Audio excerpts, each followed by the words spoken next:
Hey everyone, welcome to Holistic Lifestyle Tips, Getting Real About the Woo Woo. I am Becky Russell, owner of wellness company Hope Essential, and I am a holistic lifestyle educator, which means I'm also an essential oil educator.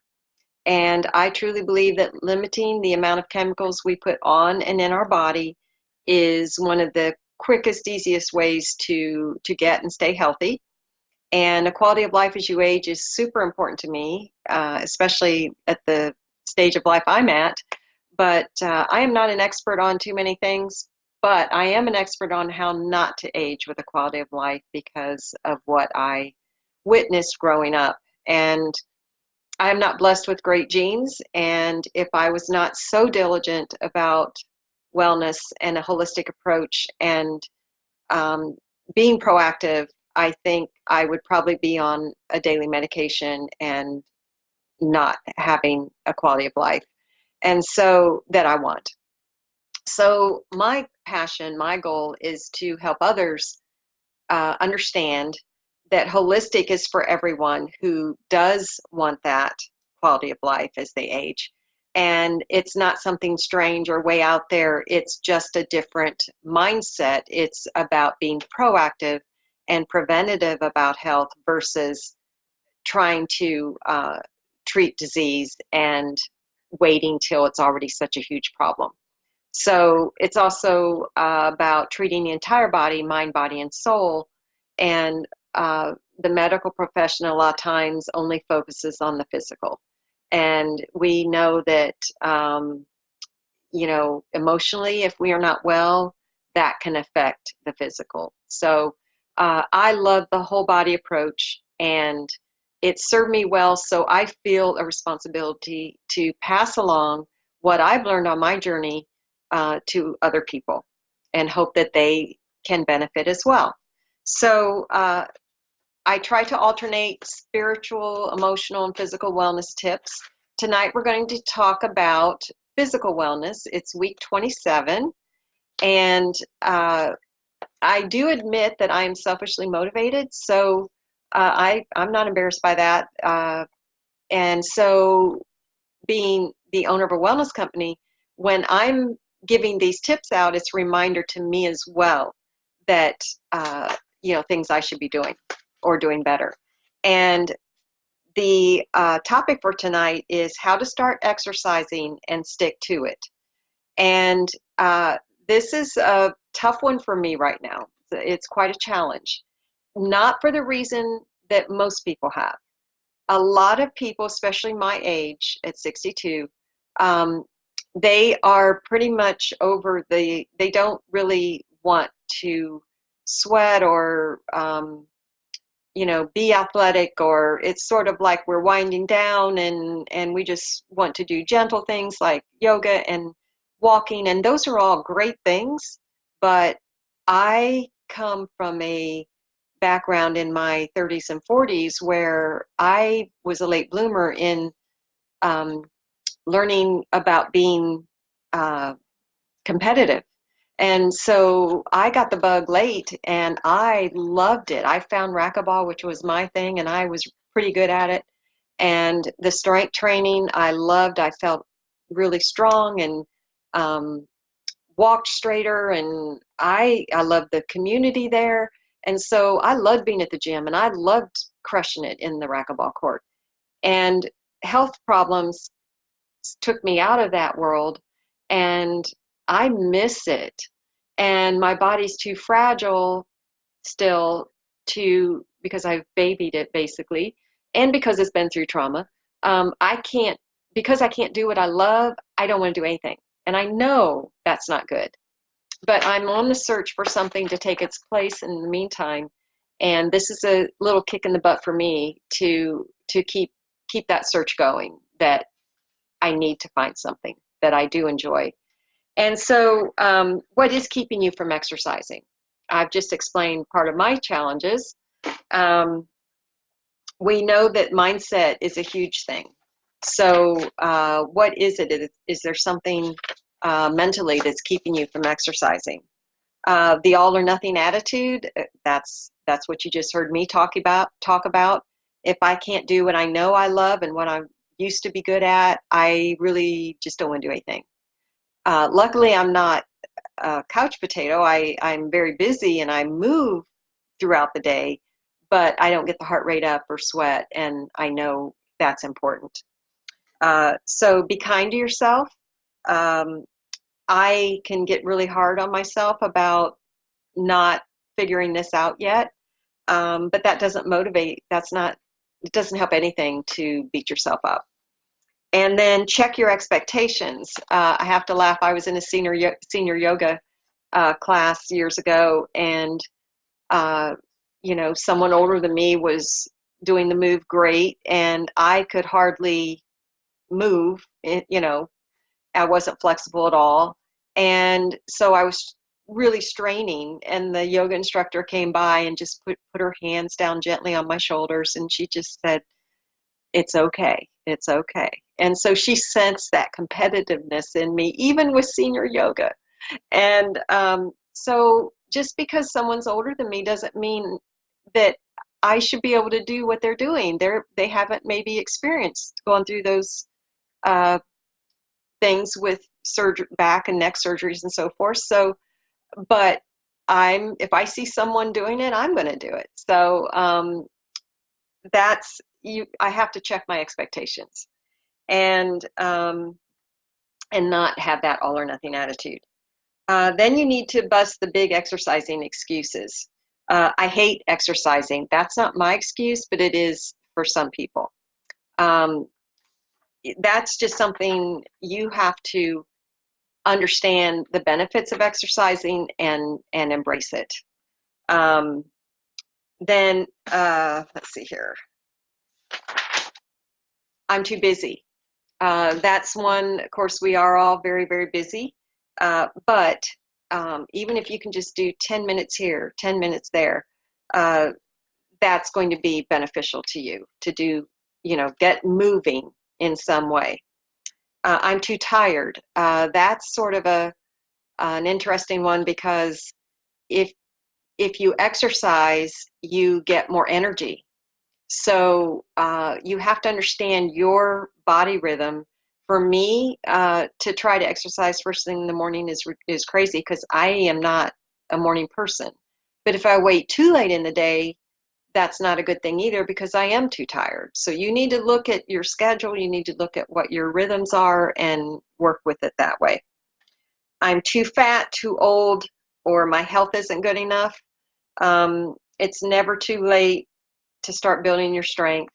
And we see those examples on social media all the time, seniors that are in amazing shape. And so there's really no excuse for anybody.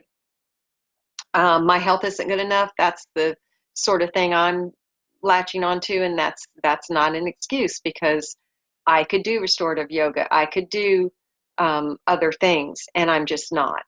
And I need to work on that and find something that will motivate me to do that. Exercise is too difficult and painful. If that's what you're experiencing, you need to stop and find something different. You need to reassess what you're doing, because that's an old way of thinking. You should not be in pain. I'm not athletic. That's not an excuse either, because I personally know of at least two ladies who in their 30s and 40s were not athletic at all, and they are now running half marathons and doing kickboxing and just crushing it. So I think they're surprising themselves, and it's so cool to watch. How much exercise do you need? You're going to read different things. Every article is going to tell you something different. If you don't have anything that you're doing regularly, you need to just start slow and be consistent.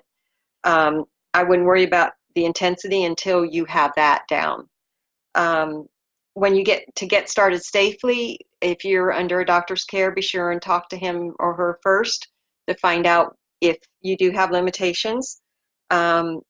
Warm up and then cool down. doTERRA's Deep Blue Rub is awesome for both those things, to Get your muscles relaxed before you start so you don't pull anything, and then afterwards. Drink plenty of water. Stay hydrated. Otherwise, you're going to end up with those cramps and so forth. Listen to your body. If you have, been working all weekend and that's not your normal routine, and you're supposed to, do your workout on Sunday, your body may just be screaming no, that you need time to just be still. You could just do restorative yoga or some stretching. You need to listen to your body. How to make exercise a habit that sticks. We've already talked about that in different episodes about Atomic Habits, the book where they talk about, um, uh, oh, I can't think of the word, when you combine things. So you drop the kids off at school, and then you automatically are going to go to the track nearby and walk some laps and then get on with your day. Because what happens is if you go home or you run errands, you never make it back to the track. So you make it, you tag it with something else. Start small and build momentum. I sort of referred to that before. Um, Start small, feel good about those wins, and then add on to that. If you start too big, you're setting yourself up for failure. Make it automatic with triggers. That's sort of what I was talking about with the attach it to some other habit. If when the alarm goes off, you're out that door, or you have your shoes, your jogging shoes right by the door or the bed or however you want to do it. And then reward yourself when you do. This is something I'm not very good about because I'm such a hardcore, if I'm supposed to do it, then I shouldn't need to be rewarded. Well, we're all human. We do need those rewards. So if you do check off those boxes for the 3 or 4 days a week that you did what you said you were going to do, what's that treat? What do you, Epsom salt soak or Hallmark movie or whatever it is. Choose activities that make you happy and confident. I'm not a runner. When I tried it before, I didn't even make a quarter of a mile, and it was so depressing. And I couldn't figure out why. I was getting side aches and no breathing, and it was just so disappointing. But could have, back then I could play an hour of racquetball, which a lot of people couldn't. So it's what are you good at? What do you like to do? And then set yourself up for success. Schedule it. If it's not on my calendar, it doesn't exist. So I have to put that in. Make it easy on yourself. If you're not a morning person, probably aren't going to get up earlier to do it, but be sure and get it on your schedule midday or later. Remove the obstacles. Plan ahead. Know what those uh, um, possible blocks are going to be. As far as if you have a real busy day, where can you squeeze it in, or do you not put that on yourself and you maybe walk a little extra the next day? Hold yourself accountable. Having an accountability partner where you check in every night, or a workout buddy. If they're at the gym waiting on you, you'll be more inclined to go. So the last thing I'm going to talk about is how to make exercise more enjoyable. You can think outside the gym. You can do horseback riding or hiking or dancing or, whatever. As long as you're moving your body and you're having fun and you do it consistently. You can join a team, play games, whatever it is. And then also to try to be a little mindful about your approach. I know when I first started yoga, I was not really understanding the spiritual part of it, and I was counting my, the seconds for a pose instead of breathing into it and listening to my body. And so now I count my breaths instead of a clock in my head.